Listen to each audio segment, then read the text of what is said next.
Hi everyone, welcome back to another video. So today we're gonna have a cozy, chill, sit down video. We're gonna chat, we're gonna get a little personal. I recently, a few days ago, I turned 29, and as I am entering the last year of my 20s, I have been reflecting quite a lot on just my 20s and my life in general. And I was thinking a lot about the different things that I have learned in those 9 years of my 20s. And, you know, even a little bit before that. But I feel like your 20s are generally very formative years and definitely not necessarily the most important years of your life. But when you're in them and experiencing them, I guess just because it's the first time that you're experiencing life, it does feel like they're everything, and it does feel like there is so much pressure on them. And although I'm in the last year of my 20s, I still kind of feel that pressure, but I also feel like a sense of peace at the same time because I'm much happier now than I was when I turned 20. And with age comes knowledge and comes wisdom. That sounds a little extreme, but definitely some wisdom. All that to say, I did want to share today kind of like 6 lessons or 6 things that I would tell my 20-year-old self.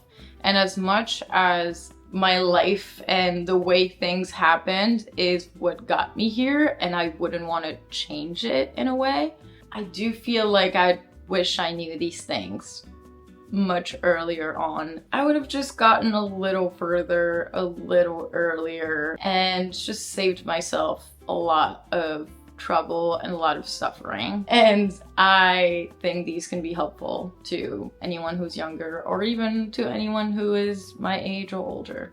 So, also on the topic of doing slightly more personal videos, I created a post for you guys to ask me your questions so I can do a Q&A, but I'm pretty sure that it got lost because YouTube isn't really pushing posts to your homepage or whatever. So I'm still collecting questions. I still will do a Q&A soon. If you guys want to know any questions that you have for me, please let me know in the comments. The first one, and dare I say the most important one and the most important thing that I have learned throughout my 20s, is invest in yourself and you will attract the love that you've so desperately always yearned for.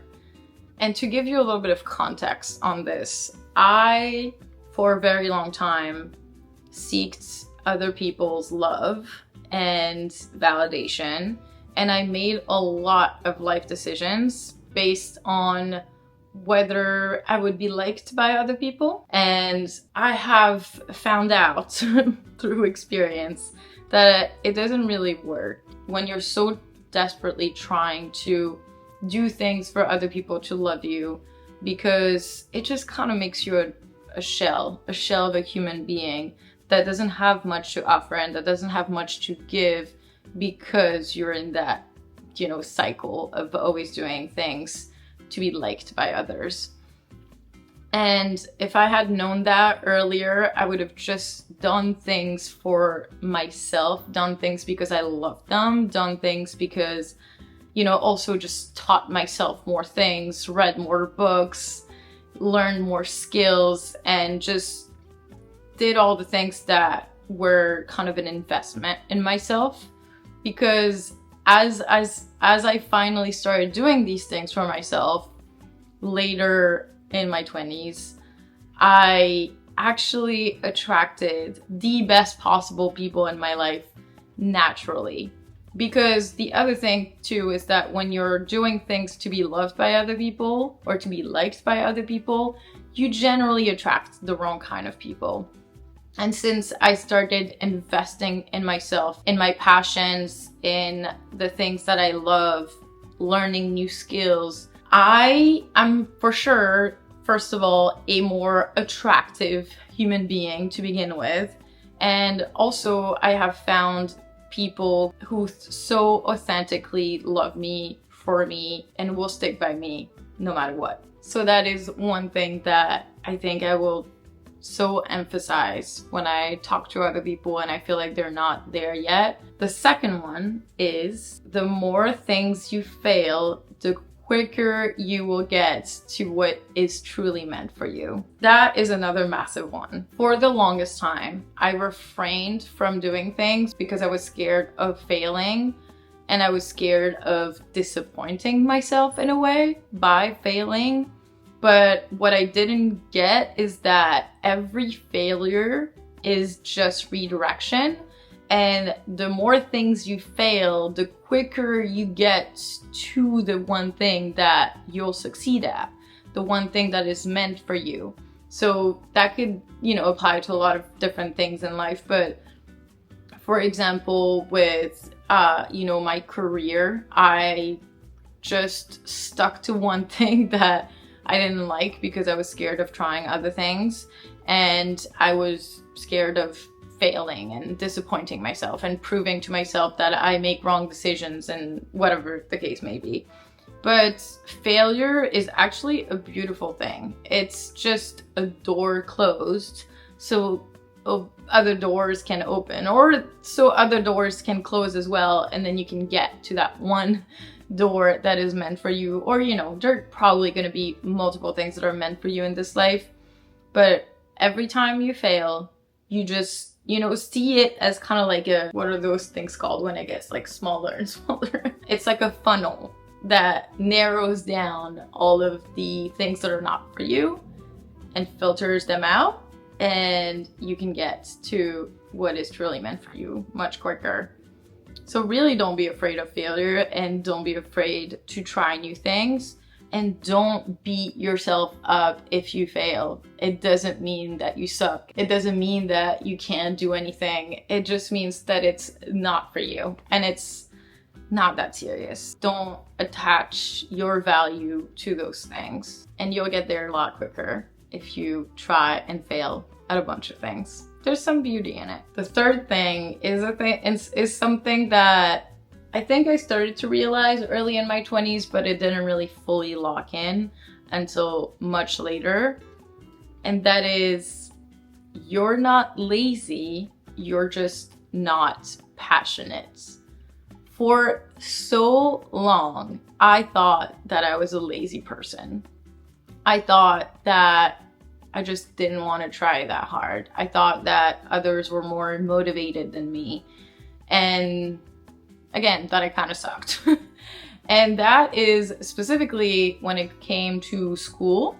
I just chose the path that I thought was the right path because of, what I was told, or the image that it was giving. And I went for a very, for my studies, for example, I went for a very academic path, and it did teach me a lot, but I just felt like I was never doing enough compared to other students. I felt like I was kind of always taking the path of doing the bare minimum. I got really, I'm pretty smart, so I feel like I figured out how to do the bare minimum and still kind of get by. But I never felt proud of myself, and I just came to the conclusion that I was lazy. But the thing is, I had never really tried to pursue anything that I was really passionate about, which generally has been more artistic and more creative things. And when I did, I realized that I could actually spend hours and hours and hours without counting doing those things because I just didn't even see time pass by. I'll give you an example. Me editing a YouTube video. I think the first time I edited a YouTube video, I just did it for 6 hours straight without counting the hours, without even seeing time pass by, because I was so passionate and so deeply into it that I was willing to put in the work. I was so passionate about it that I didn't even see the hours pass by. Does that mean that it's not work? No, it still is work. And obviously you know, as I'm doing it more and more, it is somewhat losing its appeal, or at least its initial appeal, but it's still so much easier for me to get motivated and for me to just really do it because I'm so passionate about it. And I have found out that I am not a lazy person. I am actually a really, really hardworking person. And I have been working more than I ever have in my entire life since I started doing a bunch of things that I'm very passionate about. And that's another thing that I'm working on, but I'm actually have a tendency to do too much and to work a little too hard because I'm very hard on myself. But you know, I'm only 29, I'm still working on a lot of things. But my point being, I'm not lazy, and you probably are not lazy. I don't really think anyone is lazy. I think people are just not motivated and they're just not doing something that they're passionate about. That's something that I'll continue to make sure of in my life, is that I'm working on things that I'm passionate about, or at least finding ways to feel passionate about it, finding a meaning that makes you want to be motivated and get to work. The fourth thing I would tell myself, and honestly for that one I would have loved to know that so early on when I was a kid, because it held me back for so long to not know that. And that is that talent comes from perseverance. It is not something you're born with. It is something that you build. And maybe as you humans, we have natural, quote unquote, natural skills or an eye for certain things or a knack for certain things naturally. But as far as being very talented and very good at something, that's not something that happens naturally. That's not something that you're born with.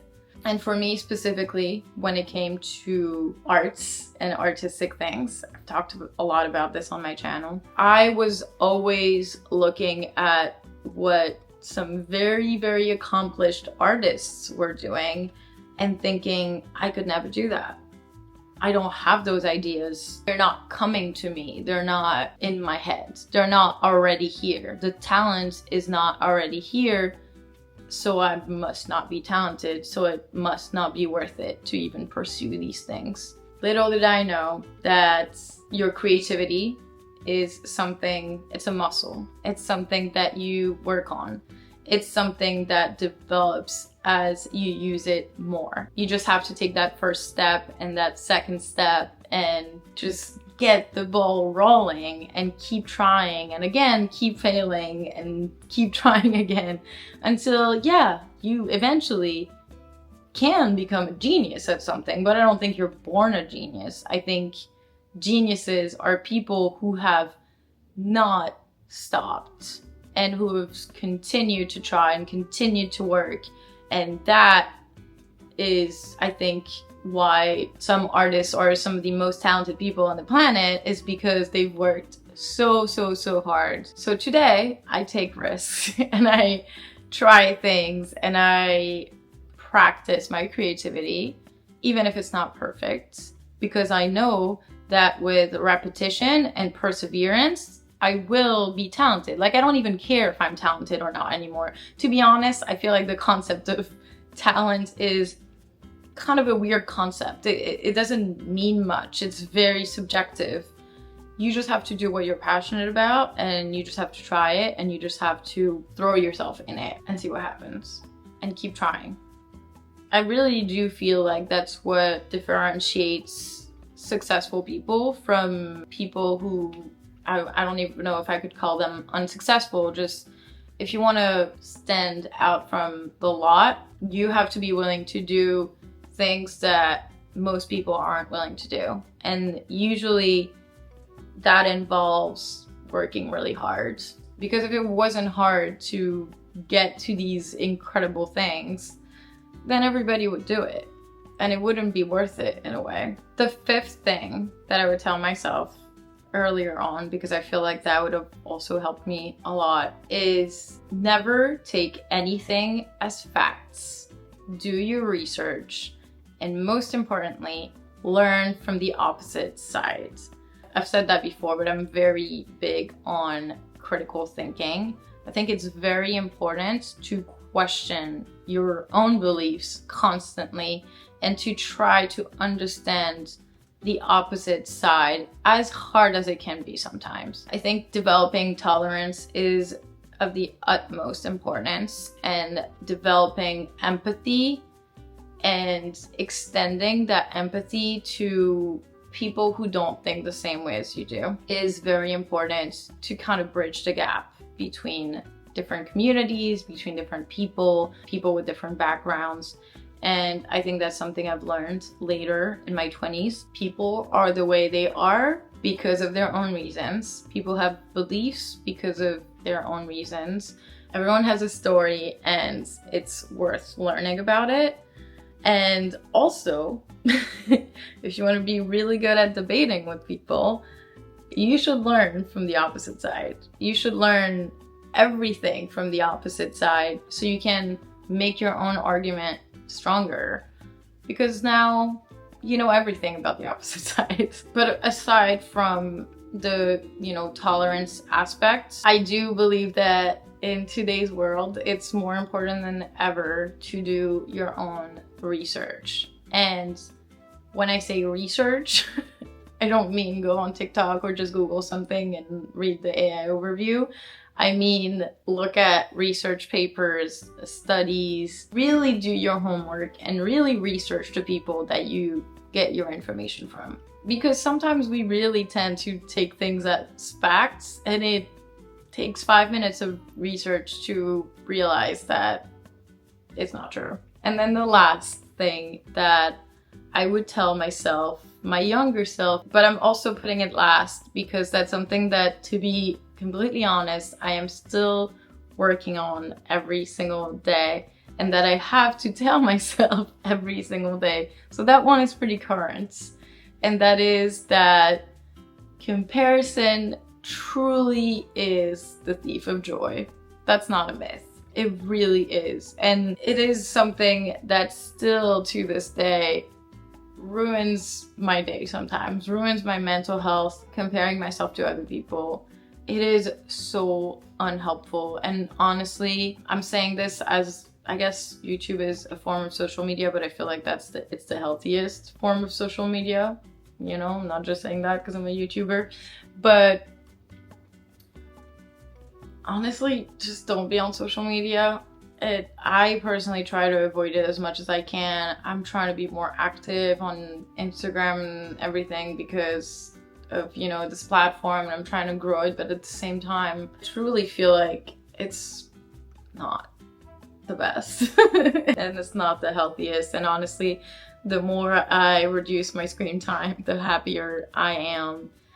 And I'm gonna continue to do that, to try to keep that to a minimum in my life. We all have very different paths. We all have very different stories, and comparing yourself never ever helps with anything. Learn to trust your gut. Learn to check in with yourself to see if you're happy with your own situation. And it's really hard. Obviously, we're always going to compare ourselves to some extent, but I think you'll be a lot more in tune with yourself if you don't compare yourself to other people. If anything, compare yourself to your past selves, because then you can see, progress. You're the only one on this planet with your story and your circumstances and your past. So that's my last piece of advice. I would absolutely love to hear what you guys would tell your younger selves or your 20-year-old selves. I love to hear little life lessons from other people too. So please let me know in the comments. I really hope that you guys enjoyed watching this video and hanging out with me today. And I will see you guys in the next one. Thank you for watching.